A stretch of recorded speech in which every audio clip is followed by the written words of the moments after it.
That was a huge win for you guys. How you feel overall about the performance, man? I feel like he did a great job. I think that Mikey was great. We knew that coming in. So I felt we had to be able to be just as smart, just as intelligent. But he really wanted to show his boxing ability. Mm-hmm. A lot of people thought, DJ, that you guys would have to be more Hagler in the second half of the Ray Leonard fight than Hagler for the first half, when people felt like he tried to be too cute and box. But you guys were able to execute that plan. Was that something you worked on during camp? Well, yeah, we did, because he's a boxer. He was an Olympian. So, boxing was what he did. I came in as a trainer, transitioned his skill to something a little different, but added the boxing twist to it when we started training. And so we did. We worked on boxing every training camp, every time, because you never know when you have to do it. You don't want to ever have to do it and not practice it. So we practice it all the time. And I had read something that someone said about how if we go in and walk him down and maul him, we'll win. But if we try to box him, we'll lose. So I was just thinking, like, hey, a lot of boxing experts out there. It seemed like the internet fueled a lot of you in Errol's camp. Was that the case? I know Errol said he read everything leading up to the fight. You're saying, a guy saying that you guys only had to maul him being your only way of winning. It seemed like you were fueled by the internet a lot.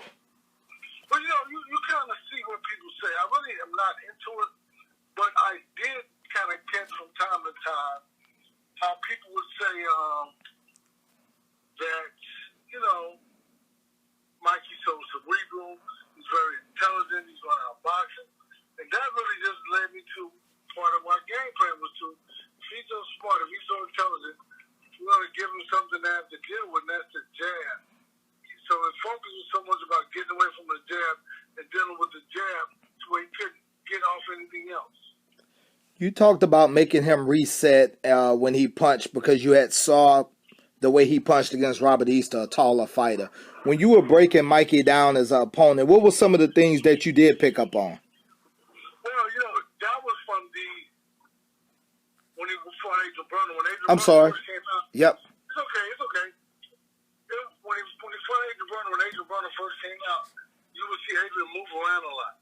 And he would have to try to set up the punch. So Adrian had to be still for him to actually punch. So I saw that and said, well, we'll keep it resetting. So every time Errol threw his jab, he has to reset. So watching old fights, watching what Adrian did, watching him fight Robert Easter, which is a taller fighter, and how he reacted in that fight, that he keeps his hands up very high. He's very intelligent. So you just have to find something small and kind of build off of that. You touched on, people going into the fight talking about Mikeys Ring IQ and how smart of a fighter he was. They didn't necessarily say Errol wasn't a smart fighter, but they didn't give him the same credit that they were giving Mikey in terms of his boxing IQ. I'm sure that was something you guys took personal as well, because I found that a little weird that they were not saying Errol didn't have a boxing IQ, but praising Mikey so much that it was almost like saying Errol didn't have a boxing IQ. Well, I mean, you're right about that, but it wasn't only saying that Errol didn't have a boxing IQ. It was saying that I'm facing three of the greatest trainers in boxing history, combined in one group of guys, and it said that I did not have the ability to teach a guy how to box, or work with a guy how to box, or set a strategy or a game plan that would be suitable to beat a guy like Mikey, because Robert Garcia said everything that Mikey tried, Errol was prepared. But he never would say the trainer's name, like, man, the trainer got him ready. He would always say everything that we tried, say that the trainer got him ready. Say that I created all these scenarios that you could do and prepare for that strategy game plan that you would possibly try. And that's basically what I did was, I sat back and said, well, he's a shorter guy, shorter arms, so he has like 2 or 3 things he can do. First is he could Mm-hmm. Secondly, he could try to catch us coming in. And third, he would try to counter punches. Mm-hmm. So you just prepare Errol for those three scenarios and then go from there. And you like doing that, DJ. You like matching wits against trainers. Was there anything in Robert's demeanor that made you feel like, because at one point a lot of people didn't see it, you actually walked to the middle of the ring and was telling them to stop the fight. A lot of people didn't see that, but just kind of talk us through how that played out and what made you do that. I think that in the 11th round or so, it was like time, like, how do you let a guy take so much of punishment? Mm-hmm. And if you remember the last time we talked before the fight, I said, how much will Robert let him take? Yep. And that was kind of like the basis of the topic of what we talked about. And I think that it was unnecessary. Like, I mean, like, he didn't have a chance of winning a fight. He didn't have the opportunity. He wasn't going to catch him with a shot coming in at this point. He was still fighting, but he was not giving much offense. I mean, if you think about this, to go out into a fight and have one of the top pound-for-pound fighters of the world held to 75 punches. Yeah.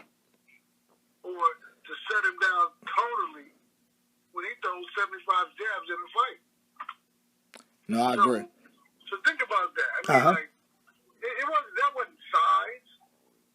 It wasn't size. That was a skill set. Mm-hmm.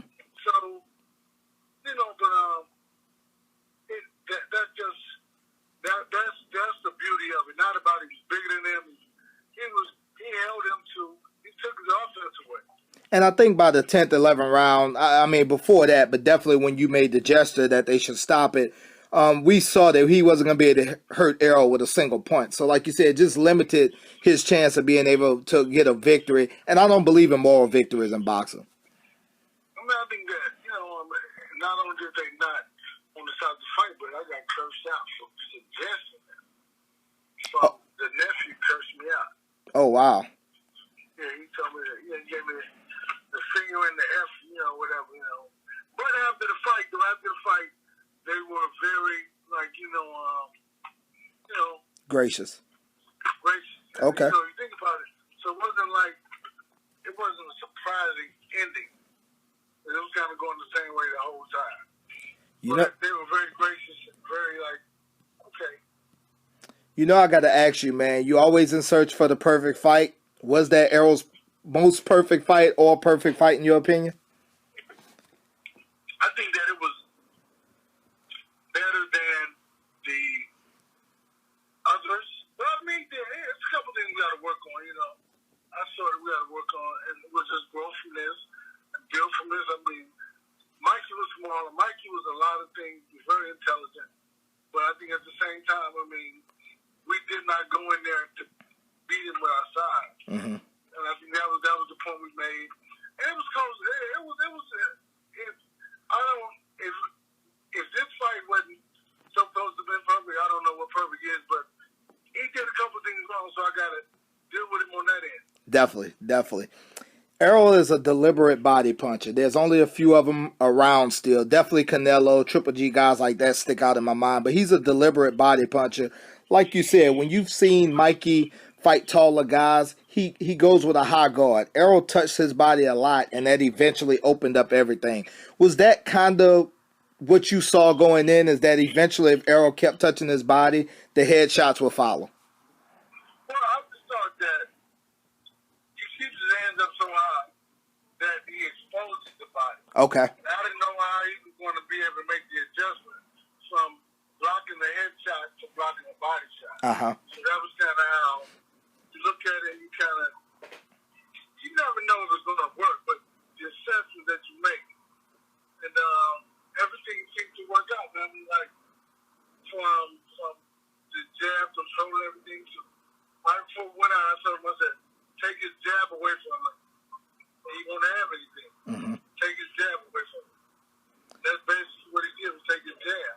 And he took everything else, he took his whole offense away. Definitely. But just the fact that the jab is the most important punch in boxing. When you saw, because obviously Errol took it personal, or not even say took it personal, but he definitely felt a certain way about it. Ray Leonard, George Foreman, Mike Tyson, all of those guys picked Mikey, and they pretty much picked it based on ring IQ and smarts. How did you feel about it when you saw those guys pick against y'all? I mean, the only one that I felt a certain way and I feel a certain way is about Ray Leonard. Because Ray Leonard always talked about how much he loved Errol, how much he thought Errol reminded him of himself. Mm-hmm. But then at the same time, chooses another guy over himself. So, I mean, I have to sit back and think, did Ray Leonard see Mikey Garcia as the ring? Yeah. And that's what he basically thought that would be the deciding factor. I have no idea what. And it was basically about the same. Durant's about 5'6", Reynolds about 5'9", 5'10". So it's basically was the same size, same height, same everything. Right? Definitely. So probably just use me corner for the first fight. I know you always say you're not a matchmaker, but Errol has made it clear that he wants Pacquiao next. If not Pacquiao, Sean Porter, and obviously at some point Thurman. You're not so much rushing to get the Thurman fight because you feel like he has work to do to kind of get his feet back underneath him. But do you feel like stylistically you can come up with a game plan, and obviously you have the athlete that can match each one of those guys? I think so. I believe that every one of us will be able to do the same things for each other. I believe that Kenny will be able to do it, come up with a game plan. Freddie will be able to do it, and also Dan Birmingham. So I think that we have to exclude Keith Thurman for a while because I think that he's not ready in his fight with Josecito. He did very well for the first 7 rounds, but once he got hit, he kind of like didn't go well for him after that. So I think we have to be patient with him, give him time to get himself together.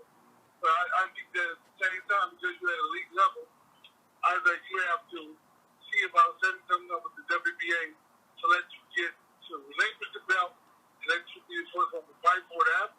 Once you get better, I don't know how that would work, but yeah, we can all come up with a game plan and strategy for one another. So it's not like I'm the guy who can do it. I think they can do it as well. You've been with Errol since he's fought in smaller venues. You've been with Errol since he's been, second, third fight out on cards. To see Cowboy Stadium filled up like that for him, and to see the numbers that are being reported as far as pay-per-view buys, that's got to be an amazing feeling for you, man. Well, it's an amazing feeling, man. But the thing about it is, when you're in it, you're in it. So I could not look up. I couldn't be enamored with what was going on. I had to stay focused on Mikey because I think that with Mikey and the Errol fight, you fight for everything you believe in. Everything who you are, because Mikey was that guy who was going to push you to the limit. And but what happened is, you see that, but when I look back in the hindsight, watch videos, it looks amazing. See all those people out there, and who would ever think that the kid from DeSoto or the kid from Crazy Court Projects, he's speed, would be a trainer for a guy on this level, on this stage.